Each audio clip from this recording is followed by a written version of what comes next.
后来，过来是这个菲律宾的政府，昨暝嘛来下令禁止中国、香港、澳门甲台湾的旅客来入境。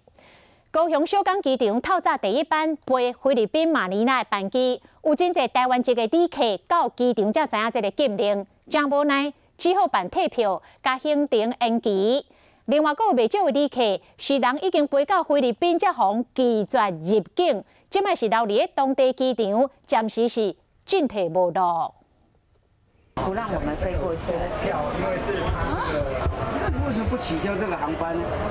旅客来到高雄小港机场，拢唔知要安怎较好。原定要伫11日下早飞往菲律宾，选用菲律宾政府昨暗下令嘛禁止台湾旅客入境，地属带走旅客无法度登机。要去工作，然后现在听到说不能去怎么办？也只能回家啦。口罩啊什么，我们全部所有人都准备得很齐全，一张纸一个命令，他就这样把我们排除在外。旅客真正是真无奈，做好一切防疫措施，煞向用被通知无法度出境，才当退票取消安排好行程。另外，也有不少旅客到菲律宾了后被拒绝入境，停留伫马尼拉机场。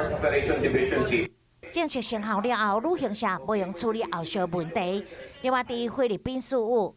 长滩、巴拉望目前有300多位的旅客，有的持续进行旅游，有的是要返来台湾。相关单位嘛积极处理，协助旅客平安回台。